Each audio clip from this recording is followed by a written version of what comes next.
Hello hi നമസ്തേ നമസ്കാരം. ഇന്ന് നല്ല മഴയുള്ള ഒരു ദിവസമാണ് കേട്ടോ ഇവിടെ. അതുകൊണ്ട് തന്നെ 4 മണി ചായക്കൊപ്പം കഴിക്കാൻ ഒരു കുണുക്ക് മുറുക്കിൻ്റെ റെസിപ്പിയാണ് അമ്മ കാണിച്ചു തരുന്നത്. റിംഗ് മുറുക്ക് എന്നൊക്കെ പറയും. അപ്പോൾ ചാനൽ ഒന്ന് സബ്സ്ക്രൈബ് ചെയ്യാൻ മറക്കണ്ട. കൂട്ടത്തിൽ ആ ബെല്ലൈക്കൺ കൂടി ഒന്ന് ആക്ടിവേറ്റ് ചെയ്യാൻ മറക്കരുത്. നമ്മുടെ ഫേസ്ബുക്ക് പേജ് വിസിറ്റ് ചെയ്യാത്തവർ ഒന്ന് പോയി ഒരു ലൈക്ക് കൊടുക്കാനും മറക്കണ്ട. ഓക്കെ, അപ്പോൾ കൂട്ടത്തിൽ ഇൻസ്റ്റാഗ്രാമും ഒന്ന് ഫോളോ ചെയ്യുക. വീഡിയോസ് നിങ്ങളുടെ ഫ്രണ്ട്സിനും ഫാമിലിക്കും ഒക്കെ ഷെയർ ചെയ്ത് കൊടുക്കുക. ഞങ്ങളെ സപ്പോർട്ട് ചെയ്യുക. അപ്പോൾ വീഡിയോ കണ്ടതിന് ശേഷം ഇഷ്ടപ്പെട്ടാൽ ഒരു ലൈക്ക്, കമൻറ്റ് ആൻഡ് ഷെയർ മറക്കണ്ട. അപ്പോൾ അമ്മയുടെ ക്രിസ്പി കുണുക്ക് മുറുക്കിൻ്റെ റെസിപ്പിയിലേക്ക് കിടക്കാം. ഇതുപോലെ ഒരു പാനിലേക്ക് 2 കപ്പ് വെള്ളം ചേർത്ത് കൊടുക്കാം.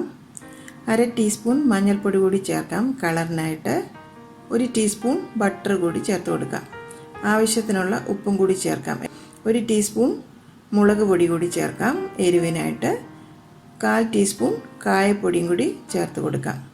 ഒരു 4 വെളുത്തുള്ളി അല്ലി 1 ടേബിൾ സ്പൂൺ വെള്ളം ചേർത്ത് ഒന്ന് അരച്ച് വെച്ചതാണ്. അതിൻ്റെ ആ വെള്ളം പിഴിഞ്ഞ് ഇതിലേക്ക് നമുക്ക് ചേർത്ത് കൊടുക്കാം. എല്ലാം കൂടി ഒന്ന് ഇളക്കി മിക്സ് ആക്കണം. 1 ടീസ്പൂൺ സാദാ ജീരകം മുഴുവനായിട്ടുള്ളത് അതുകൂടി ചേർക്കാം. എല്ലാം കൂടി ഇനി ഒന്ന് തിളച്ച് വരട്ടെ. ഒന്ന് നന്നായി തിളച്ച് കഴിഞ്ഞാൽ ഫ്ലെയിം ഒന്ന് സിമ്മിലേക്കാക്കി വെക്കണം. അതിനുശേഷം നമ്മൾ വെള്ളം അളന്ന അതേ കപ്പിൽ തന്നെ 2 കപ്പ് അരിപ്പൊടി കൂടി ചേർത്ത് കൊടുക്കാം. പാക്കറ്റ് കിട്ടുന്ന ഇടിയപ്പത്തിൻ്റെ പൊടിയില്ലേ, വറുത്ത അരിപ്പൊടി, അതാണിത്. സിമ്മിൽ വെച്ച് നന്നായിട്ട് പെട്ടെന്ന് തന്നെ അങ്ങ് മിക്സ് ആക്കി എടുക്കണം.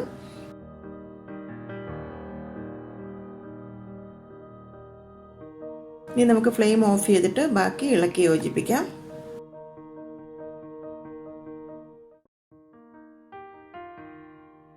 അതിലോട്ട് 1 ടേബിൾ സ്പൂൺ വെളുത്ത എള്ള് കൂടി ചേർത്ത് കൊടുക്കാം. എള്ള് നമ്മൾ തിളപ്പിക്കുമ്പോൾ ചേർക്കുന്നതിൽ നല്ലത് ഈ പൊടിയിലേക്ക് ചേർത്ത് കൊടുക്കുന്നതാണ്.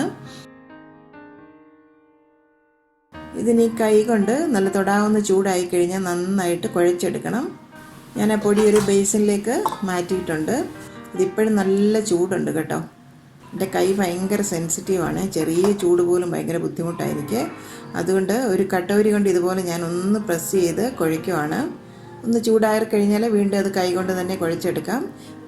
ഇതായിപ്പം നന്നായിട്ട് കുഴച്ചെടുത്തിട്ടുണ്ട്. ഇതിനി നമുക്കൊന്ന് അടച്ചു വെക്കാം. അതല്ലെങ്കിൽ നമ്മുടെ മാവ് അങ്ങ് ഡ്രൈ ആയി പോകും. അതല്ലെങ്കിൽ ഒരു നനഞ്ഞ തുണി കൊണ്ടൊന്ന് കവർ ചെയ്ത് വെക്കണം. ഇനി അതിൽ നിന്ന് കുറച്ച് മാവ് എടുത്തിട്ട് ഇതുപോലെ കൗണ്ടർ ടോപ്പിൽ വെച്ച് നന്നായിട്ടങ്ങ് റോൾ ചെയ്തെടുക്കണം. കണ്ടില്ലേ, മുഴുവനും ഒരേപോലെ തിക്നെസ്സിൽ റോളാക്കി എടുക്കണം. അതിനുശേഷം നമ്മുടെ ഈ ചൂണ്ടുവിരലിലൊന്ന് ചുറ്റി ഇതുപോലെ അങ്ങ് റിങ് ആക്കി എടുക്കണം. ആ കട്ടിൻ്റെ അവിടെ ഒന്ന് പ്രസ് ചെയ്ത് വെച്ച് കൊടുക്കണം. അപ്പോൾ അത് നല്ല റിങ് ആയിട്ട് തന്നെ കിട്ടും. ഇതിനൊരു പ്ലേറ്റിലേക്ക് നമുക്ക് വെച്ച് കൊടുക്കാം. ഇതുപോലെ മുഴുവൻ മാവും റോൾ ചെയ്ത് ഇതുപോലെ റിങ് ആക്കി എടുക്കണം. കുറച്ച് സമയം എടുക്കും ഇത് കേട്ടോ, നമ്മൾ തന്നെ ചെയ്യുമ്പം. ഞാനിപ്പോൾ ഇത് തനിയാണ് മുഴുവൻ മാവും റിങ് ആക്കി എടുക്കുന്നത്. കൂടുതൽ സമയം എടുക്കും തോറും നമ്മുടെ മാവ് ഡ്രൈ ആയി പോകാനുള്ള സാധ്യതയും കൂടുതലാണ്. അങ്ങനെ വന്നു കഴിഞ്ഞാൽ അവസാനമൊക്കെ ആകുമ്പോൾ മാവ് ഡ്രൈ ആണെന്ന് തോന്നുകയാണെങ്കിൽ ആ റോൾ ചെയ്ത ശേഷം അതിലേക്ക് കുറച്ച് വെള്ളം ഒന്ന് ആ ബ്രഷ് കൊണ്ടൊന്ന് ബ്രഷ് ചെയ്ത് കൊടുക്കുക. അതിനുശേഷം അങ്ങ് റോൾ ചെയ്താൽ പെട്ടെന്ന് തന്നെ റോൾ ചെയ്തെടുക്കാൻ പറ്റും. റിങ് ആക്കി എടുക്കാനും എളുപ്പമായിരിക്കും. മാവ് ഡ്രൈ ആയി കഴിഞ്ഞാൽ നമുക്ക് ആ റിങ് ആക്കി എടുക്കാൻ ബുദ്ധിമുട്ടാവും, അത് മുറിഞ്ഞു പോകും കേട്ടോ. അപ്പോൾ അങ്ങനെ വരുമ്പോൾ വെള്ളം ഞാൻ പറഞ്ഞ പോലെ ഒന്ന് ബ്രഷ് ചെയ്ത് കൊടുക്കുക അതിലേക്ക്.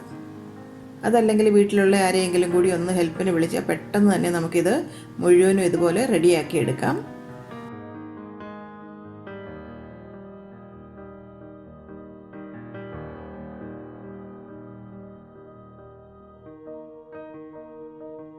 കണ്ടില്ലേ, മുഴുവൻ മാവും ഞാനിപ്പോൾ ഇതുപോലെ റിങ് ആക്കി എടുത്തിട്ടുണ്ട്.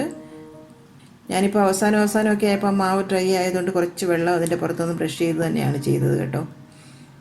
ഞാൻ പറഞ്ഞ പോലെ വീട്ടിലാരെയെങ്കിലും 2-3 പേരെ കൂടെ വിളിച്ചാൽ കാര്യം പെട്ടെന്ന് തന്നെ ചെയ്തെടുക്കാൻ പറ്റും. മുറുക്ക് വറക്കാനായിട്ട് പാനിലേക്ക് ആവശ്യത്തിന് എണ്ണ ഒഴിച്ച് കൊടുക്കണം. എണ്ണ നന്നായി ചൂടായെന്ന് ഉറപ്പ് വരുത്തണം. ഇനി അതിലോട്ട് നമ്മുടെ റിങ്സ് ബാച്ചായിട്ട് ചേർത്ത് കൊടുത്ത് നമുക്ക് വറുത്തെടുക്കാം.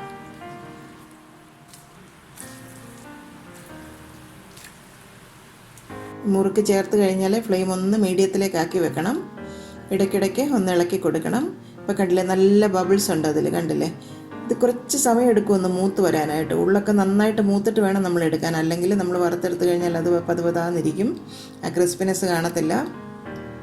അപ്പോൾ നന്നായിട്ട് മൂത്തതിന് ശേഷം വേണം ഇത് കോരി മാറ്റാനായിട്ട്. അപ്പോൾ ഈ ബബിൾസൊക്കെ നല്ലവണ്ണം അടങ്ങി വളരെ സൈലൻ്റ് ആകും ഓയിൽ. ആ സമയത്ത് വേണം നമ്മളിത് മൂത്തുനിന്ന് ഉറപ്പ് വരുത്തേണ്ടത്. കണ്ടില്ലേ, ഇപ്പോൾ ഒരു 10 മിനിറ്റ് കഴിഞ്ഞിട്ടുണ്ട്. ആ ബബിൾസൊക്കെ നന്നായിട്ട് കുറഞ്ഞു വന്നു, കണ്ടില്ലേ? ആ എണ്ണ കിടന്നിട്ടുള്ള ആ ബഹളമൊക്കെ അങ്ങ് കുറഞ്ഞു. മുറുക്ക് മൂത്തു എന്നാണ് അതിനർത്ഥം. ഇനി ഇതൊരു സീവർ കൊണ്ടൊന്ന് കോരി ഒരു സ്ട്രെയിനറിലേക്ക് നമുക്കങ്ങ് മാറ്റിയെടുക്കാം. അപ്പോൾ എല്ലാ ബാച്ചസും ഇതുപോലെ നമുക്ക് നന്നായിട്ട് തന്നെ ക്രിസ്പി ആയിട്ട് വറുത്തെടുക്കണം. കണ്ടില്ലേ, നല്ല ക്രിസ്പിയാണ്. സൗണ്ട് കേൾക്കുമ്പോൾ തന്നെ നിങ്ങൾക്കറിയാം. ചെറിയ റിങ് ആണെങ്കിൽ ഞാൻ പറഞ്ഞല്ലോ കുറച്ച് സമയം എടുക്കും. സാധാ മുറുക്കിനെക്കാട്ടിലും ടൈം എടുക്കും നമ്മളിത് വറുത്തെടുക്കാനായിട്ട്.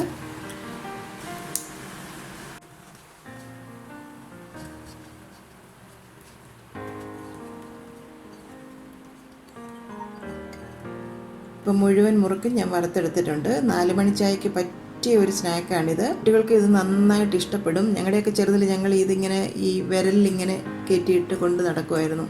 എന്നിട്ട് ഓരോന്നോരോന്ന് കടിച്ച് തിന്നും ചെറുതിൽ. ഇപ്പോൾ ഇതധികം ഒന്നും അങ്ങനെ കാണാറില്ലല്ലോ. ഇതിന് ഞങ്ങളുടെ അവിടെയൊക്കെ കുണുക്ക് മുറുക്കെന്നാണ് പറയുന്നത്. കമ്മൽ പോലെയല്ലേ ഇരിക്കുന്നത്, അതുകൊണ്ടായിരിക്കും അങ്ങനെ പറഞ്ഞിരുന്നത്. റിങ്ങി മുറുക്കെന്നും പറയും. അപ്പോൾ ഇതേപോലെ ഒരു സ്നാക്ക് ആന്ധ്രാക്കാർക്കും ഉണ്ട്. അത് ചെഗോഡിലു എന്നാണ് അതിന് പറയുന്നത്. അത് പക്ഷേ റെസിപ്പിയിൽ കുറച്ച് വ്യത്യാസമുണ്ട്. ചെറുപയർ പരിപ്പൊക്കെ ചേർത്തിട്ടാണ് ചെയ്യുന്നത്. ഇതിപ്പം അരിമാവ് മാത്രം വെച്ചിട്ടല്ലേ ചെയ്തിരിക്കുന്നത്. ഇതിപ്പം നമ്മുടെ തനി നാടൻ സ്റ്റൈലിലുള്ള ഒരു കുണുക്ക് മുറുക്കാണ്, അല്ലെങ്കിൽ റിങ്ങി മുറുക്കെന്നും പറയാം. എന്തായാലും നിങ്ങളിതൊന്ന് ഉണ്ടാക്കി നോക്കുക, നല്ല ടേസ്റ്റാണ്. നിങ്ങൾക്കിത് തീർച്ചയായിട്ടും ഇഷ്ടപ്പെടും. ഇഷ്ടപ്പെട്ടാൽ കമൻറ്റ് ബോക്സിൽ ഒരു വരി എഴുതാൻ നിങ്ങൾ മറക്കരുത്. ഞാൻ ഒരെണ്ണം ഒന്ന് കടിച്ച് കാണിച്ചു തരാം. അപ്പം നിങ്ങൾ ഉറപ്പായിട്ടും ഇത് 4 മണി കാപ്പിക്ക് ഇതൊന്ന് ഉണ്ടാക്കി നോക്കി കാപ്പിയുടെ കൂടെ നിങ്ങളിതൊന്ന് കഴിച്ചു നോക്കുക. അതിനുശേഷം നിങ്ങളുടെ അഭിപ്രായമൊക്കെ കമൻറ്റ് ബോക്സിൽ കൂടി ഞങ്ങളെ അറിയിക്കുക.